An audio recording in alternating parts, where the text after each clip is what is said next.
தருமபுரி மாவட்டத்தில் நடைபெறும் அரசு விழாவில் முதலமைச்சர் மு.க.ஸ்டாலின் பேசி வருகிறார். நேரலையில் பார்க்கலாம். சிப்காட் எம்டி செந்தில்ராஜ் ஐஏஎஸ் அவர்களே,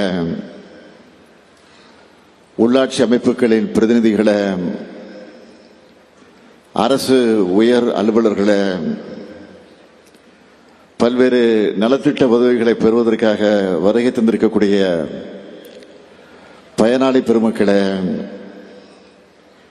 என்னுடைய பேரன்பிற்கும் பாசத்திற்கும் உரிய மகளிர் சுய உதவிக் குழுவை சார்ந்திருக்கக்கூடிய தாய்மார்களே, சகோதரிகளே, பத்திரிகை மற்றும் ஊடகத்துறை சார்ந்திருக்கக்கூடிய நண்பர்களே, உங்கள் அனைவருக்கும் என்னுடைய அன்பான வணக்கம். வரலாற்று பெருமையும் எழில்மிக்க ஒகேனக்கல்லும் இருக்கக்கூடிய இந்த தருமபுரி மாவட்டத்தில் 362 கோடியே 77 லட்சம் ரூபாய் மதிப்பிலான 1073 முடிவுற்ற பணிகளை திறந்து வச்சு 512 கோடியே 52 லட்சம் ரூபாய் மதிப்பிலான 1044 திட்டப்பணிகளுக்கு அடிக்கல் நாட்டி 70,427 பேருக்கு 830 கோடியே 6 லட்சம் ரூபாய் மதிப்பிலான நலத்திட்ட உதவிகளை வழங்கி உங்களை எல்லாம் சந்திப்பதில் நான் மிகுந்த மகிழ்ச்சி அடைகிறேன். இந்த மாவட்டத்தோட பொறுப்பு அமைச்சர் மாண்புமிகு எம்.ஆர்.கே. பன்னீர்செல்வம் அவர்கள், அவரை அனைவரும் வேங்கையின் மைந்தர் என்று அழைப்பார்கள். வேங்கையின் மைந்தனாக மட்டுமல்ல, வேளாண்மையின் மைந்தனாகவும் தமிழ்நாட்டின் மண்ணும் மக்களும் செழிக்க நாளும் உழைச்சு அரசு துறையில சாதனை மேல் சாதனைகளை படைச்சுக்கிட்டு இருக்கிறார். அவருக்கு துணை நிற்கக்கூடிய மக்கள் பிரதிநிதிகள், மாவட்ட ஆட்சியர் சதீஷ் அவர்களுக்கும் அரசு அதிகாரிகளுக்கும் என்னுடைய பாராட்டுக்களை, வாழ்த்துக்களை உங்கள் அனைவரின் சார்பில் நான் தெரிவித்துக் கொள்ள விரும்புகிறேன். இந்த நிகழ்ச்சிக்கு வருவதற்கு முன்பு இந்தியாவிலே இல்லாத அளவுக்கு முதல் முறையாக ஒரு முக்கியமான திட்டத்தை வேளாண் பெருங்குடி மக்களுக்காக தொடங்கி வச்சுட்டு வந்திருக்கிறேன். விவசாய பெருங்குடி மக்கள் பயிர்க்கடன் பெற தொடர்புடைய தொடக்க வேளாண்மை கூட்டுறவு சங்க மூலமாக கடன் அந்த சங்கங்களுக்கு நேரடியாக போய் விண்ணப்பிச்சா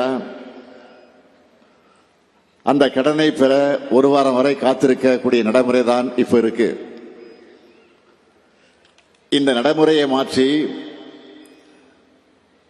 விவசாயிகளுடைய நலன் கருதி காலதாமதமாவதை தவிர்க்க கூட்டுறவு வங்கிகளுக்கு போகாமலேயே வீட்டில் இருந்தபடியே ஆன்லைன் மூலமாக பயிர்க்கடனுக்கு விண்ணப்பிக்கும் நடைமுறையும், விண்ணப்பிச்ச அன்னைக்கே விவசாயிகளுடைய வங்கி கணக்கில் பயிர்க்கடன் நேரடியாக வழங்கக்கூடிய நடைமுறையும் இன்று தருமபுரியில துவக்கி வச்சுட்டு இங்க வந்திருக்கிறேன். தருமபுரியின் வளர்ச்சி என்றாலே அது திராவிட முன்னேற்ற கழகத்துடைய ஆட்சியில தான். அந்த அளவுக்கு ஏராளமான திட்டங்கள் நம்ம ஆட்சி காலத்தில் நிறைவேற்றப்பட்டிருக்கு. ஒரே ஒரு எடுத்துக்காட்டை நான் சொல்லணும்னா, ஒகேனக்கல் கூட்டு குடிநீர் திட்டம், தருமபுரி கிருஷ்ணகிரி மாவட்ட மக்களோட குடிநீர் பிரச்சனையை தீர்க்க 2008 தலைவர் கலைஞர் அவர்கள் உருவாக்கின இந்த திட்டம் அன்றைக்கு உள்ளாட்சித்துறை அமைச்சராக இருந்த என்னுடைய மேற்பார்வையில் தான் நடந்துச்சு. 3 நகராட்சிகள், 16 பேரூராட்சிகள், 7639 ஊரக குடியிருப்புகள்ல வாழும் மக்களுக்கு குடிநீர் வழங்க இந்த திட்டத்தை 1929 கோடி ரூபாய் மதிப்பீட்டில் ஜப்பான் நாட்டு நிதி உதவியோடு செயல்படுத்தினோம். இந்த திட்டத்தோட 2ஆம் கட்ட பணிகளை இப்போ நம்ம திராவிட மாடல் ஆட்சியில 7890 கோடி ரூபாய் செலவில் செஞ்சுக்கிட்டு இருக்கிறோம்.